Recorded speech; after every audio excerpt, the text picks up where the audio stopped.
Welcome back to the Tale of the Tape here on Boxing Legends TV. Today we'll be breaking down everything you need to know about the upcoming unification clash between Joseph Parker and AJ Anthony Joshua. We usually only do this type of video for 50-50 showdowns, but this is a big fight for boxing right now, and I think it deserves a closer look.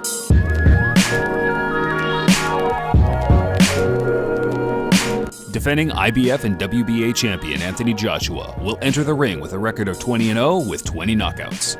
He was born and raised in Watford, England, and is currently 28 years old.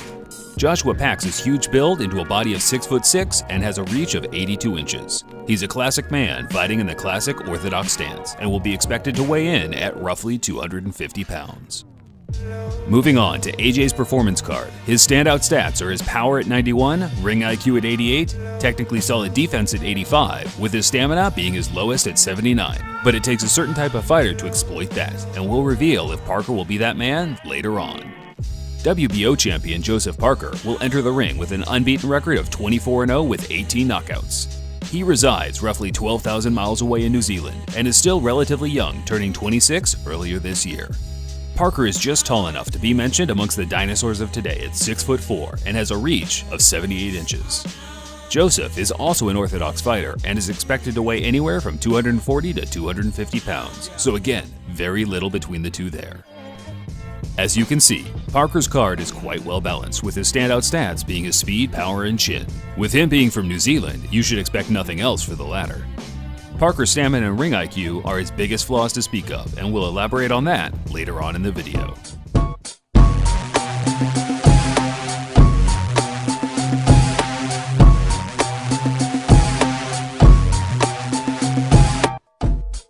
I'm sure by now, many of you watching today already know the story of these two, so we'll keep this section short and straight to the point. But you believe you can go all the way, don't you?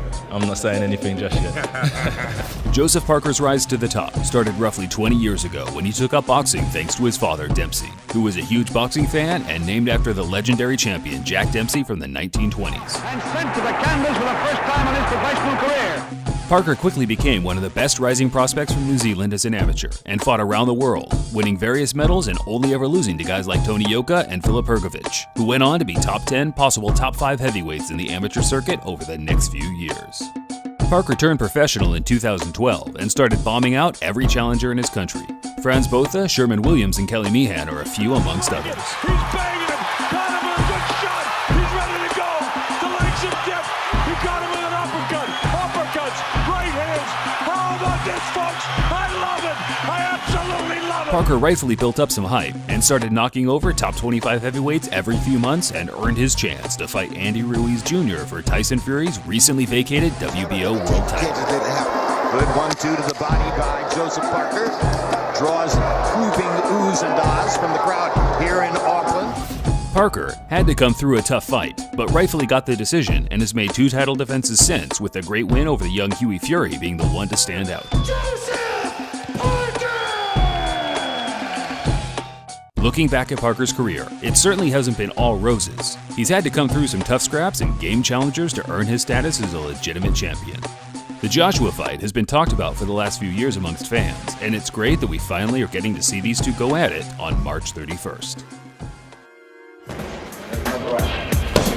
Listen, I put my hand on his back. I was like, damn. It was like stone. I was like, man, listen, I've got to stay friends with this dude. Anthony Joshua took up boxing at a much later age due to various different factors, but mostly because he didn't realize the talent he had while he was succeeding in other sports such as athletics and football. All the boys. I do regret packing in my younger days. You know? Yeah, I was a bit of a baller. Joshua had some trouble with the law as a young adult, which resulted in him taking up boxing to channel his energy in a positive way. His natural talent was nothing short of mind-blowing. Within just a few short years, he was competing and beating some of the best amateurs, not just in Britain, but the world, as he became the British ABA and Olympic champion within just a 3-year period of competing.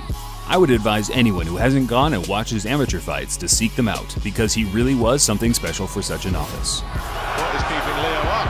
He is getting tattooed here, and he has to go, and it's over. Joshua turned pro in 2013 and pretty much instantly became a superstar in Britain, as he traveled the country knocking over every area-level fighter with staggering ease. Joshua just teeing off. Terrell Connor says that right there.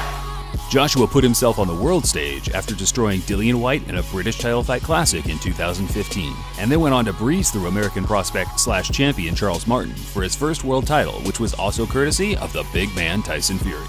Joshua then had a Fight of the Year showdown with Vladimir Klitschko in April of 2017, where both rightfully earned a standing ovation exit after a brutal 11-round war that saw both men hit the deck. I don't think Joshua has had to come through as many tough fights as Parker throughout his career so far, but it could be down to Joshua simply making easier work of his opposition. They only have one fighter on their resumes in common in Carlos Takam, who gave them both a fair share of trouble, and I often wonder why promoters match their fighters with Takam, as he always just seems to do his best to make your fighter look bad without much praise for a victory.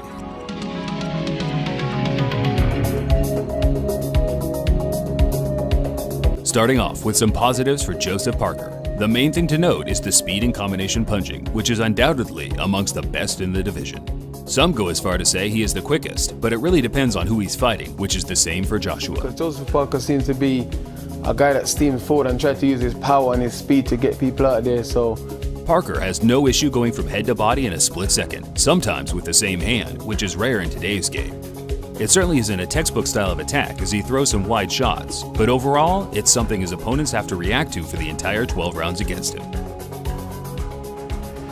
Parker, although often criticized for his defense, is a very sharp and concentrated fighter while boxing on the back foot or in center ring. Blocking and parrying shots consistently, he rarely gets caught off guard while in these positions. Parker may have already put a little bruise under Andy Ruiz's left eye, so... Joshua, like Parker, also has fast hands, especially considering his size and mass, but again, rarely gets to flex these attributes against an active opponent.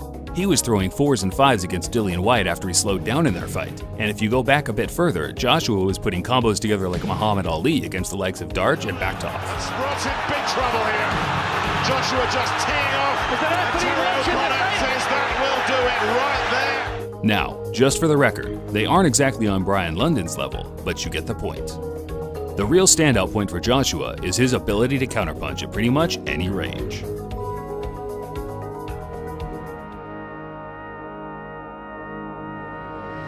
On the inside, he can punish you with a parry or a block counter. On the outside, with a shift to the feet and a big straight right. It's this that makes him so dangerous at every second of the round. His natural instinct is to respond with fire instantaneously, not like Vladimir Klitschko, for example, who would rather grab and wear you down over time. It's not just the instinct to fire back, but the speed he does it at. It's something you simply can't teach the master at this level. He has the ability to take a punch and counter without flinching. Any boxers or trainers watching this will know, flinching after being hit can mean the entire difference to whether you can actually take up boxing, full stop, regardless of talent.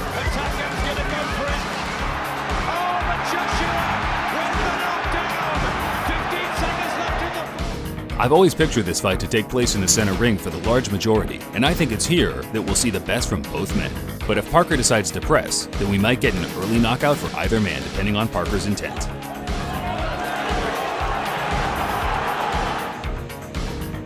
One thing that does make me cringe a little bit is Parker's overeagerness while coming forward.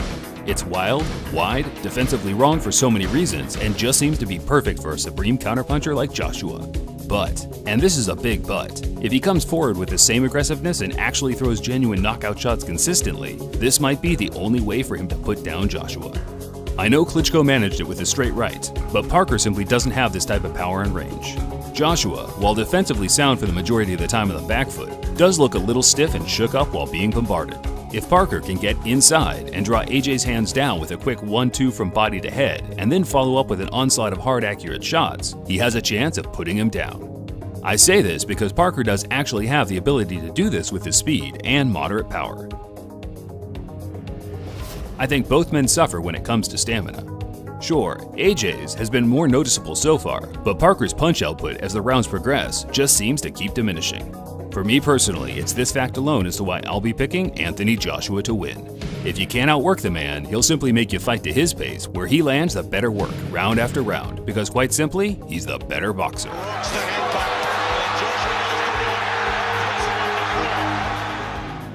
I have no doubt Parker will put up a valiant effort, and my only wish is for both men to come out of the ring just as they went in, young, talented, with a big future ahead of them. Thanks for watching, fight fans. If you enjoy this series, make sure you like the video as it helps out a whole lot. Until next time, this is Boxing Legends TV, signing off.